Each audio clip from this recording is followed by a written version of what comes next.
किसान भाई और बहनों नमस्कार। कृषि दर्शन कार्यक्रम में आप सभी का स्वागत है। मैं हूं आपका मित्र स्वदेश श्रीवास्तव।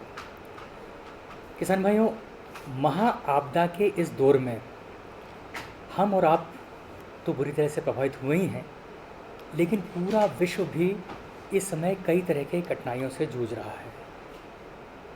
और सबसे ज़्यादा अगर कहीं प्रभाव पड़ा है तो वो एक जन सामान्य की जेब पर पड़ा है।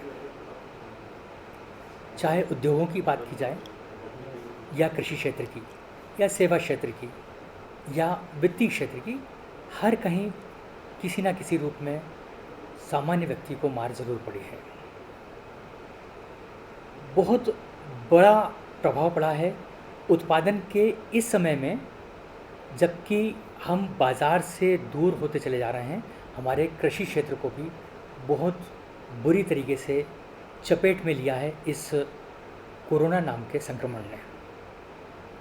क्या कुछ दुष्प्रभाव अभी हमें नज़र आ रहे हैं, और किस तरीके से इनसे दूर करने के लिए और हमारी अर्थव्यवस्था को सुरक्षित करने के लिए, हमारी कृषि व्यवस्थाओं को सुदृढ़ करने के लिए दूरगामी परिणामों को दृष्टिगत रखते हुए हमारी सरकार ने जो एक बड़ा सा प्लान तैयार किया है, 21 लाख करोड़ रुपए का जो एक पैकेज दिया है देश को, वो सब क्या है, इसे जानना हम किसान भाइयों के लिए भी बहुत ज़्यादा ज़रूरी है। तो आइए कृषि विषयों के जानकार श्री द्वारका सिंह साहब से हम बात करें। द्वारका सिंह साहब कृषि उत्पादक संस्थाओं से भी जुड़े हुए हैं और कृषि क्षेत्र में बहुत ज़्यादा दखल रखते हैं, बहुत करीब से जानकारियाँ रखते हैं। इनकी विशेषज्ञता का लाभ लेते हुए आइए कार्यक्रम शुरू करें। और सबसे पहले सिंह साहब, हम आपसे जानना चाहेंगे कि हमारे गाँव में हमारे किसानों को और किसानों से जुड़ी हुई अर्थव्यवस्था को किस प्रकार से संकट में हम देख रहे हैं इस समय। सबसे बड़ा संकट तो इसमें अगर आप देखेंगे तो इसमें बेरोजगारी का सबसे बड़ा संकट है जी। और बेरोजगारी का संकट दो तरीके से आ गया है। एक तो पहले से जो गांव में बेरोजगारी थी, और उसके ऊपर से जो दूसरे शहरों से, बड़े शहरों से जो लेबर फोर्स गांव में आ रही है, उनको भी लाइवलीहुड मुहैया कराना एक बहुत बड़ा संकट है। तो एक तो ये हो गया। दूसरा चीज़, जो फसलों का जो उत्पादन है, विशेषकर फलों और सब्जियों का और दूध का, वो जो उपभोक्ताओं तक सही तरीके से पहुंच नहीं पाया और उसका भी किसानों को लाभ नहीं मिला, उसका भी वित्तीय लॉस जो हुआ किसानों को, एक वो बहुत बड़ी समस्या है। तो इन सारी समस्याओं के बीच में किसान जूझ रहा है, और इस सेक्टर में जो इकोनॉमिक लॉस होता है वो 60% लोगों को प्रभावित करता है। इसलिए इस सेक्टर को हमें बहुत ज़्यादा सोचना पड़ेगा, और सरकार ने इसमें बहुत अच्छे तरीके से सोचा है। और देखिए ना आप, मुश्किल ये हुआ कि जब उत्पादन की बहुत अच्छी संभावनाएं हम देख रहे थे इस वर्ष, लगभग फरवरी मार्च का समय है, जब हम हर तरीके से, चाहे वो अनाज का उत्पादन हो, चाहे सब्जियों का उत्पादन हो, चाहे फलों का उत्पादन हो, हमें ऐसा लग रहा था कि इस बार रिकॉर्ड तोड़ उत्पादन होने वाला है। लेकिन उतना ही नुकसान हमारे किसान भाइयों को तब हो गया जब वो उसे बाज़ार तक नहीं ले पाए हैं। तो ये और आपने बहुत अच्छी बात कही कि कृषि हमारा प्राथमिक क्षेत्र है, यानी बुनियादी क्षेत्र में अगर कमज़ोरी रह जाएगी तो निश्चित रूप से पूरी अर्थव्यवस्था बिल्कुल को नुकसान बिल्कुल। इससे पहुंचेगा। क्या होता है कि अगर बुनियादी क्षेत्र में जो प्राइमरी सेक्टर है उसमें कोई चीज़ होती है तो उससे सेकेंडरी सेक्टर भी प्रभावित होता है, और सेवाओं का क्षेत्र जिसको हम टर्शियरी बोलते हैं जी वो भी प्रभावित होता है। तो पूरी पूरी चेन प्रभावित होती है, क्योंकि कृषि जो है वो सारे इकोनॉमी का नींव है हमारा। तो जब नींव ही हमारा कमज़ोर हो दरक जाए जाएगी। जी जी। तो फिर ऊपर आप कहना कि कंज्यूमर तक, उपभोक्ता तक, या पूरे देश में इसका प्रभाव नहीं पड़ेगा, तो बहुत ज़्यादा फर्क पड़ेगा, और जो पड़ रहा है और दिख भी रहा है। जी जी। तो इन सबको देखते हुए सरकार ने बहुत ज़बरदस्त प्लानिंग करी कि अभी की समस्याओं से कैसे निपटना है, और ऐसी समस्याएं अगर भविष्य में आएँ तो उसके लिए हमें उपाय क्या करना है। इन सब के ऊपर सरकार ने ध्यान देते हुए ये पैकेज का निर्माण किया है। और सिंह साहब, हमें ऐसा लगता है कि पूरे विश्व में, केवल भारत की नहीं, सारी दुनिया में ये सारे संकट आए हुए हैं, लेकिन जिस तेज़ी से हमारी संवेदनशील सरकार किसानों के लिए और आम आदमी की सुविधाओं के लिए जो कुछ कर रही है, ये निश्चित रूप से प्रशंसनीय है। और ख़ास करके ये जो 21 लाख करोड़ रुपए का बड़ा सा पैकेज, जो कि हमारा जो कुल इकोनॉमी की है, जीडीपी का है 10% उसका है। 10%। तो ये जो बड़ा सा अंश ये सरकार खर्च कर रही है, ये तो एक बहुत बड़ा कदम है। बहुत बड़ा कदम है। बिल्कुल, हम जानना चाहेंगे और कि प्राथमिक क्षेत्र में ये किस तरीके से प्रयास किए गए हैं और किन उद्देश्यों को ध्यान में रख के किए गए हैं। देखिए, इसमें तो सबसे पहला उद्देश्य अगर आप देखेंगे तो इसमें जो सबसे बड़ा चीज़ है कि हम किसानों को समर्थ बनाना चाहते हैं कि एक तो आज की ज़रूरत पूरा करें, लेकिन भविष्य के लिए तैयारी क्या होनी चाहिए जी उसको बड़ी समग्रता से इसमें देखा गया है। और समग्रता अगर देखेंगे कि हमारे जो कृषि में सबसे बड़ी जो समस्या थी वो थी कि प्रोडक्शन तो हो जाता था, लेकिन बाज़ार की समस्या सबसे बड़ी थी जी। कि हमारी सेल नहीं हो पाती है, ये बाजार सर्वकालिक क्या है। समस्या है। हाँ, जी ये तो अब इसके लिए पूरी समग्रता से इनने देखा, तो पहले तो प्रोडक्शन को समग्रता से लिया कि हमारा कृषि भी है, हॉर्टिकल्चर भी है, डेयरी भी है, मत्स्य भी है, जी इन सबको समग्रता से लिया।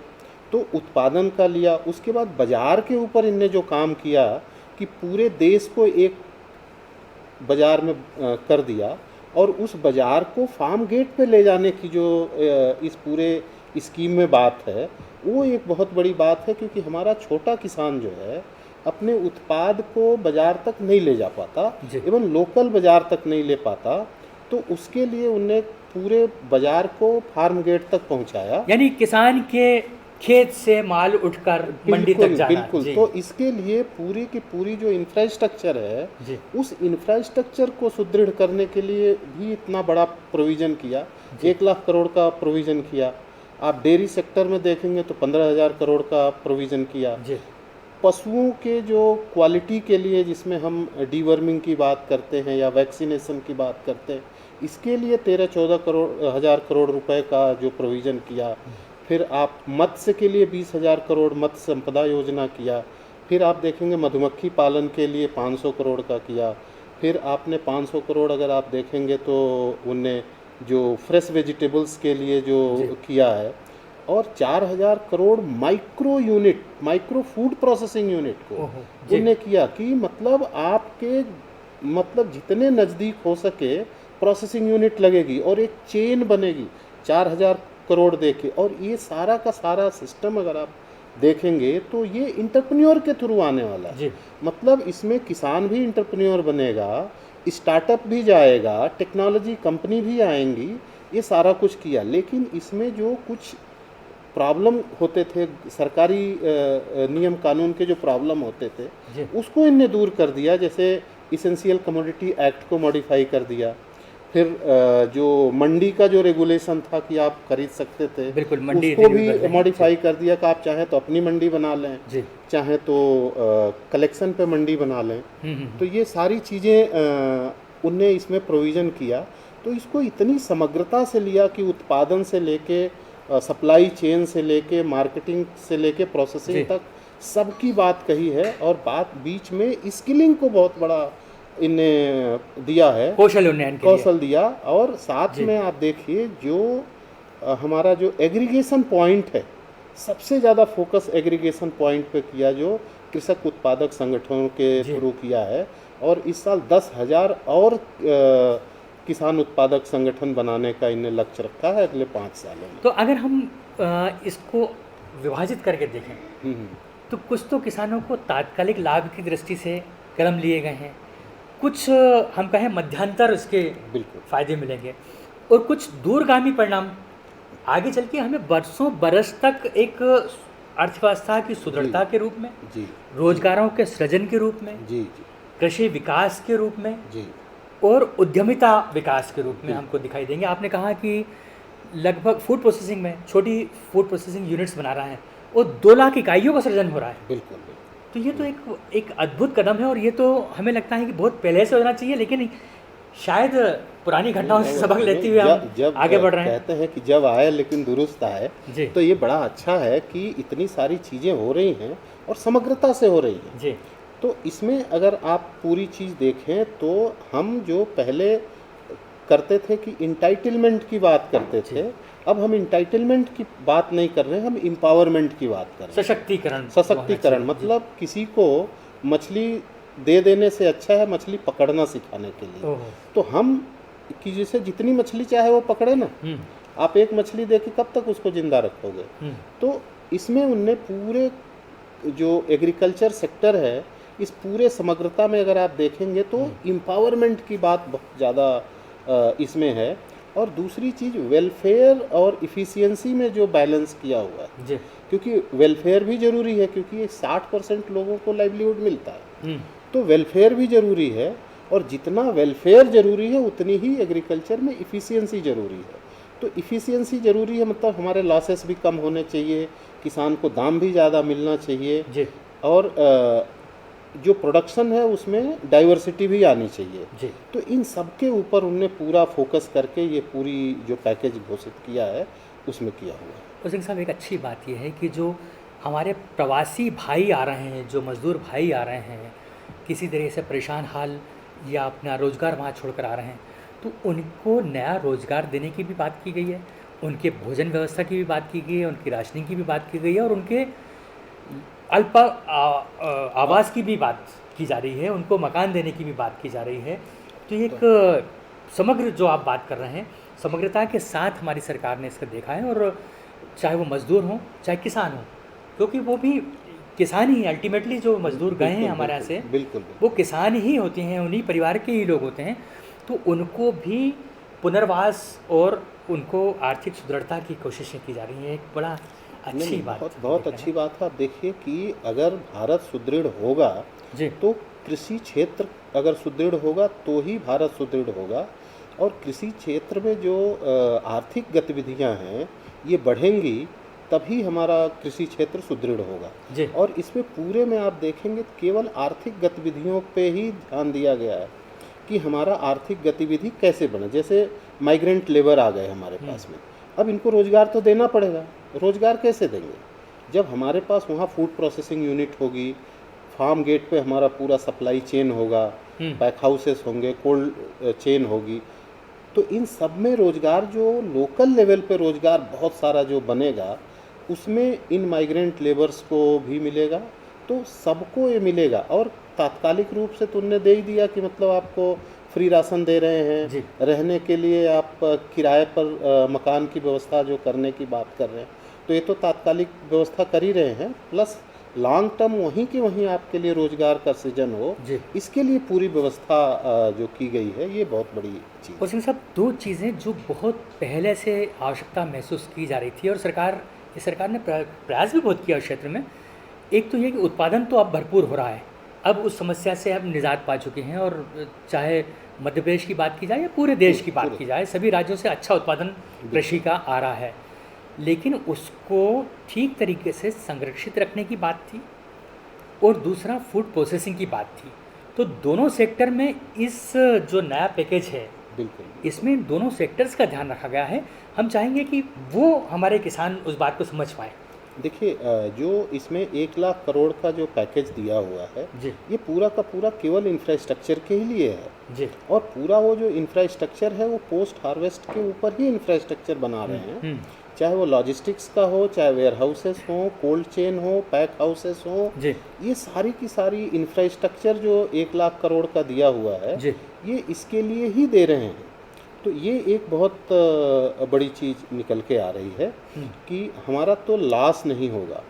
दूसरी चीज़ जो बाज़ार को आपके नज़दीक ले जा रहे हैं, क्योंकि उत्पादन तो हो रहा है लेकिन ज़्यादा से ज़्यादा कीमत मिले। जैसे हमारे वित्त मंत्री ने ये भी बात किया कि एश्योर्ड प्राइस की बात करी। जी एश्योर्ड प्राइस, तो किसान को अगर आज एश्योर्ड प्राइस बिल्कुल। और कॉम्पिटिटिव प्राइस की बात कर रहे हैं, तो ये तभी संभव है जब बाज़ार आपके दरवाजे पर होगा।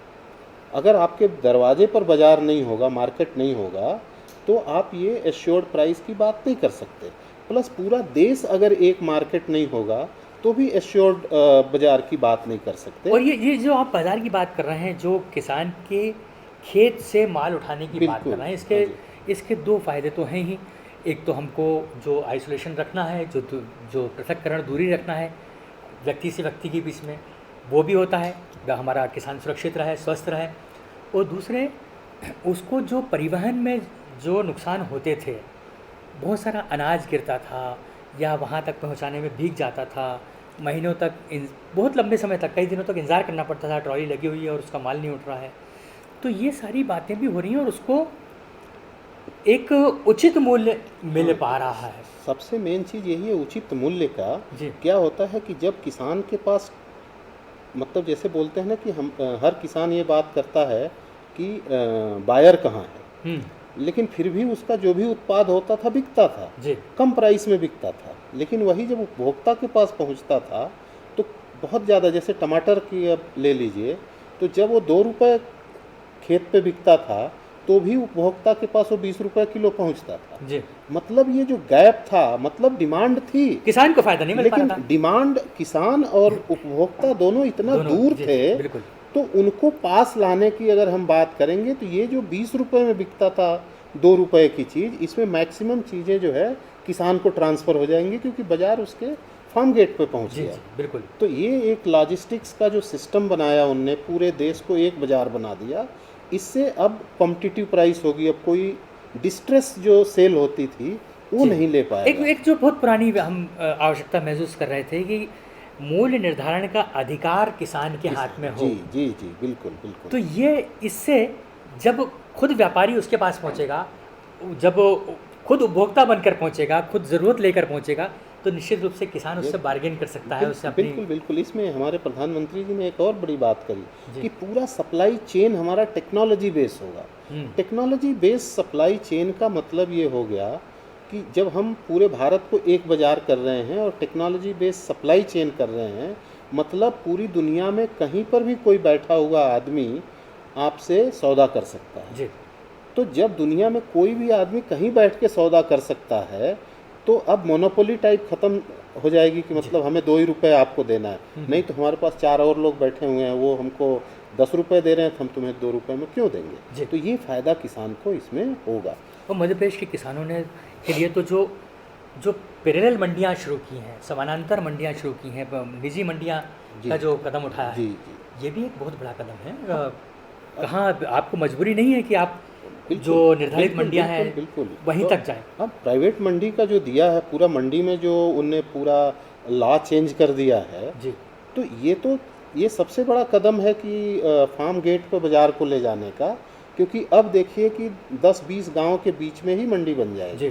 क्योंकि बहुत सारे एंटरप्रेन्योर, बहुत सारे स्टार्टअप आएंगे और वो इतने टेक्नोलॉजी लेके आएंगे कि ऐसा भी नहीं है कि आपकी तौल में प्रॉब्लम हो रही है, आपकी दूसरे चीज़ों में प्रॉब्लम हो रही है, क्योंकि सब टेक्नोलॉजी ड्रिवन होगा। मतलब इतना व्यावहारिक है, इतना बिल्कुल प्रायोगिक है कि इसे दिखावा नहीं कह सकते। ये बिल्कुल। दिखावा नहीं है, ये सरकार के व्यावहारिक कदम है जिसका सीधा सीधा लाभ किसानों को मिलने वाला है। एक और कदम जो अच्छी बात हो रही है वो है कि हर्बल यानी औषधि और जड़ी बूटी बिल्कुल बिल्कुल, फसलों को क्लस्टर। प्रोत्साहित करने की, जी जी, क्लस्टर। है ना। तो 14,000 करोड़ रुपए का प्रावधान उसमें भी रखा हुआ है। हाँ, इसमें रखा हुआ, और इसमें गंगा के किनारे भी रखा है, प्लस दूसरे जगहों पर भी रखा है। तो उसमें इसमें 10 लाख जो हेक्टेयर की अभी बात कर रहे हैं। जी। तो आज आप देखिए हमारे जो आयुर्वेदिक सेगमेंट है, जी। उसकी पूरी दुनिया में डिमांड बढ़ रही है। अगर हम क्वालिटी प्रोड्यूस करेंगे हर्बल का, तो हमारे देश में तो इतना रेवेन्यू आएगा, लेकिन उसके क्वालिटी प्रोडक्शन की बात है। तो इसके लिए भी हमारे प्रधानमंत्री जी ने बहुत सोच के बात किया है कि हर्बल का हम एक संगठित प्रयास जो बोलते हैं जी। वो करेंगे, और प्लस प्रोसेसिंग करेंगे, और उसको आयुर्वेदा से पूरे चीज़ों को लिंक कर देंगे, जिससे कि हम जो पूरी दुनिया को जो हम कह रहे हैं कि इम्यूनिटी बढ़ाने की चीज़, कोरोना टाइप की चीज़ के लिए सबसे बड़ी आज निकल के क्या आई है, इम्यूनिटी की, जी। है ना। तो हम ये देख रहे हैं कि सरकार ने हर क्षेत्र में किसानों को राहत देने की कोशिश की है और बहुत सारे ऐसी परियोजनाएं तैयार की हैं, ऐसे प्रावधान किए हैं कि किसानों को दूर तक, देर तक लाभ मिलता रहे, कृषि की अर्थव्यवस्था उन्नत हो और किसानों को रोजगार के अवसर मिल सकें। हमें उम्मीद है कि ये जानकारी आपके लिए भी उतनी ही उपयोगी रही होगी। धन्यवाद द्वारका सिंह साहब। नमस्कार किसान। नमस्कार। भारत मौसम विज्ञान विभाग और राज्य कृषि मौसम विज्ञान केंद्र भोपाल की ओर से किसान भाइयों को मौसम परामर्श और कुछ जानकारियां दी जाएंगी। किसान भाई गेहूं की फसल की कटाई के पश्चात बचे हुए ठूठों व नरवाई में आग न लगाएं, बल्कि उसे स्ट्रॉ चॉपर, रोटावेटर, पल्टी प्लाऊ या कल्टीवेटर द्वारा खेत में मिला दें। आगामी दिनों में पूर्वी मध्य प्रदेश के जिलों में मध्यम से लेकर घने बादल रहने के साथ ही तेज हवा चलने एवं हल्की वर्षा की संभावना है। खाली खेतों में गर्मी की गहरी जुताई 3 साल में एक बार अवश्य करें। फसलों की गहाई कर अनाज को सुरक्षित भंडार में रखें। अधिकतम तापमान को देखते हुए कीटनाशक का छिड़काव शाम के समय करें। खरीफ की फसल हेतु मिट्टी के नमूनों की जांच हेतु परीक्षण प्रयोगशाला में भिजवाएं। मूंग में रस चूसक कीट की रोकथाम हेतु इमीडोक्लोप्रिड 100 ml प्रति हेक्टेयर की दर से छिड़काव करें। ग्रीष्मकालीन मूंग में आवश्यकता अनुसार सिंचाई करें। सफेद मक्खी की निगरानी हेतु पीला चिपचिपा प्रपंच को खेत में लगाएं। गन्ने के पौधों की पत्तियों को आपस में बांध दें, जिससे तेज हवा के कारण हानि न हो। गन्ने की फसल में भारी मिट्टी में 12-15 दिन बाद तथा हल्की मिट्टी में 8-10 दिन के अंतर में सिंचाई अवश्य करें। आगामी मौसम को देखते हुए फलदार वृक्षों की शाखाओं को सहारा दें, जिससे तेज हवा से हानि न हो। मिट्टी परीक्षण हेतु नमूना लेकर निकटतम कृषि विभाग के निकटतम मृदा परीक्षण प्रयोगशाला में भेजें।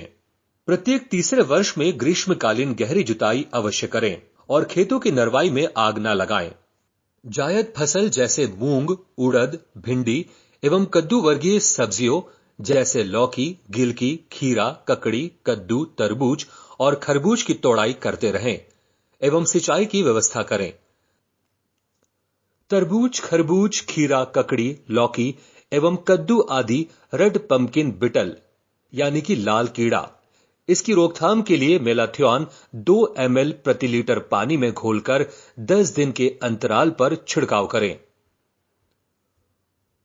बढ़ते तापमान को देखते हुए टमाटर, बैगन एवं भिंडी में इल्ली एवं सफेद मक्खी कीट की रोकथाम के लिए मेलाथियोन 2 मिलीलीटर प्रति लीटर पानी में घोलकर छिड़काव करें।